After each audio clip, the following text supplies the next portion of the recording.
¿Qué ocurre cuando el heredero de un imperio es un monstruo forjado por la sangre de su propia familia?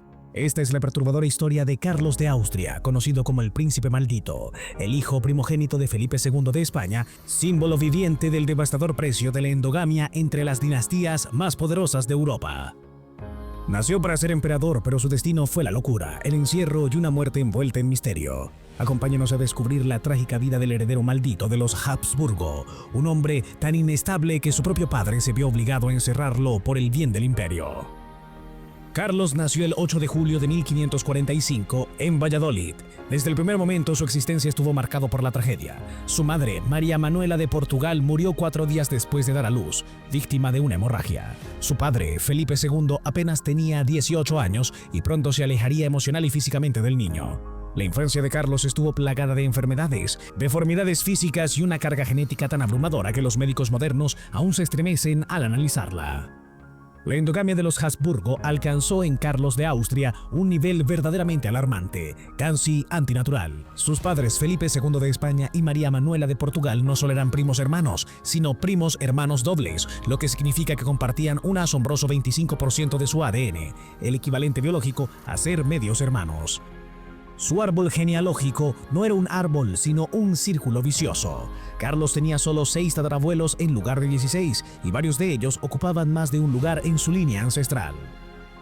Entre sus antepasados directos se encontraba nada menos que Juana la Loca, su bisabuela y también su tía abuela. El emperador Maximiliano I y María de Borgoña aparecen repetidos, y la sangre azul se convirtió en una trampa genética. Todo esto no solo es confuso desde un punto de vista familiar, sino genéticamente explosivo, el caldo de cultivo perfecto para enfermedades mentales, deformidades físicas y un destino maldito. Y los resultados eran imposibles de ocultar. Desde su infancia, Carlos de Austria fue una advertencia viviente de lo que podía producir la obsesión dinástica con conservar la pureza de sangre. Tenía una pierna más corta que la otra, lo que lo obligaba a caminar de forma descompensada. Su espalda estaba encorvada por una ligera joroba, su pecho hundido y débil parecía incapaz de sostener su cuerpo. Su rostro era pálido, con rasgos deformes, marcados por la característica mandíbula Habsburgo, tan prominente que apenas podía cerrar bien la boca. Su voz era ronca, áspera y sus palabras muchas veces eran ininteligibles. Tenía problemas para vocalizar, para tragar, para respirar. Su andar era torpe, lento y su coordinación desastrosa. Los embajadores y cortesanos extranjeros que lo vieron en público dejaron crónicas demoledoras. Lo describían como un joven perturbador, inquietante, con una presencia más parecida a un espectro que a un príncipe heredero. Nada en él evocaba nobleza ni prestancia, y sin embargo era el futuro de un imperio. Pero lo más alarmante no estaba en su cuerpo, estaba en su mente, un terreno aún más sombrío, frágil y peligroso que su anatomía física. Desde muy temprana edad, Carlos de Austria dejó ver señales perturbadoras de una mente inestable y peligrosa. Era violento sin razón, arremetía contra sirvientes y cortesanos por caprichos mínimos, mostraba una crueldad instintiva hacia los animales, a los que azotaba, mutilaba o mataba sin remordimiento, y comía con tal descontrol que llegaba a provocarse vómitos para seguir ingiriendo. No obedecía normas, no toleraba la autoridad y despreciaba cualquier intento de educación formal. A los 11 años, su abuelo, el emperador Carlos V, lo conoció mientras se retiraba al monasterio de Yuste y quedó profundamente perturbado. No encontró en él rastro alguno de educación, ni disciplina, ni nobleza, y mucho menos la templanza que un heredero del trono debía poseer. Su diagnóstico fue fulminante: es un monstruo de la sangre. Llegó incluso a sugerir que lo encerraran de inmediato en Tordesillas, el mismo palacio prisión donde su madre, Juana la Loca, había sido aislada por su desequilibrio mental. La sombra de la locura otra vez se cernía sobre los Habsburgo. Y sin embargo era el heredero. Su padre lo mostraba al público en actos oficiales, aunque cada vez más a regañadientes. Se hablaba de matrimonios con figuras como Isabel Tudor o María, reina de Escocia, pero las negociaciones siempre naufragaban. Finalmente se concertó un compromiso con Isabel de Valois, que terminó casándose con Felipe II en su lugar. Carlos quedó devastado, obsesionado con ella hasta el punto de que la corte temía que perdiera el control. En 1562 ocurrió el episodio que sellaría su destino.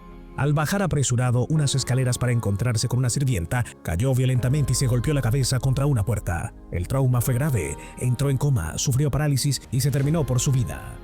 Se intentó de todo: sangrías, ventosas, ungüentos y hasta trepanación, una perforación del cráneo. Como si eso no bastara, en un acto desesperado colocaron junto a él el cadáver incorrupto de un santo, Fray Diego de Alcalá, con la esperanza de provocar un milagro. Y según algunos, el milagro ocurrió. Carlos despertó repentinamente, recuperó el habla, caminó y pareció mejorar. Felipe II incluso solicitó la canonización del santo y gracias a ello la ciudad de Santiago lleva hoy ese nombre. Pero la aparente recuperación fue solo un espejismo.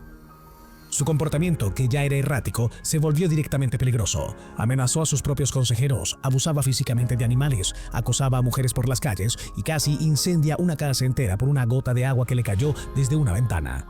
Golpeaba a sus sirvientes, exigía lo imposible e incluso maltrató hasta la muerte al caballo favorito de su padre, todo con una sonrisa diabólica. Pero el acto más alarmante fue su intento de fuga a los Países Bajos en 1567, con intenciones nunca aclaradas del todo. Se dice que planeaba provocar una revuelta contra su propio padre y que incluso llegó a intentar asesinar al duque de Alba con un cuchillo. La tensión llegó a su punto máximo. Felipe II, con lágrimas en los ojos, tomó una decisión desgarradora. La noche del 18 de enero de 1568, el rey entró en la habitación de su hijo vestido con armadura y escoltado por soldados. Desarmaron a Carlos, le retiraron todos los objetos contundentes y lo arrestaron en su propio dormitorio. Suplicó ser ejecutado antes que encarcelado. Nadie cedió. Desde entonces vivió confinado en una torre de Alcázar de Madrid, aislado del mundo, vigilado día y noche, sin más compañía que sacerdotes, barberos y carceleros. Las ventanas fueron selladas, las puertas reforzadas. Solo podía oír misa a través de una abertura en la pared. Fue el secreto más oscuro del reinado de Felipe II. Durante su encierro, Carlos enloqueció aún más. Dejó de comer, luego comió en exceso, se tragó un anillo con la esperanza de envenenarse. Cubrió su cama con nieve. Finalmente, su salud se deterioró. El 24 de julio de 1568 murió con apenas 23 años. Algunos afirman que fue envenenado, otros que murió de locura, pero lo cierto es que fue enterrado como un príncipe real, aunque su vida fue cualquier cosa menos regia. Felipe II quedó devastado. Ese mismo año, su amada esposa Isabel de Valois murió tras un aborto espontáneo. Sin heredero varón, el rey decidió, en un acto de desesperación dinástica, casarse con su sobrina, Ana de Austria, repitiendo la misma endogamia que había destruido a Carlos. De esa unión nacería Felipe III, el único hijo varón que sobreviviría. La historia de Carlos de Austria no es solo la de un hombre enfermo.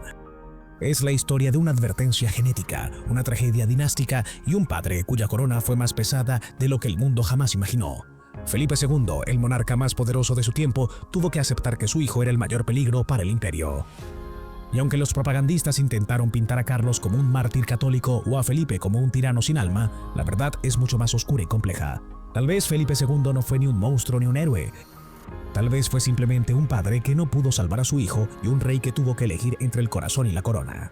Si este video te dejó con la boca abierta, imagina lo que viene. Dale like si disfrutaste el viaje, comenta qué fue lo que más te impactó. Suscríbete para no perderte ninguna historia de lujo y poder y compártelo con alguien que sueñe en grande. Aquí no solo contamos historias, las vivimos contigo. Gracias por estar aquí y recuerda, lo mejor del mundo está por descubrirse. Nos vemos en el próximo video.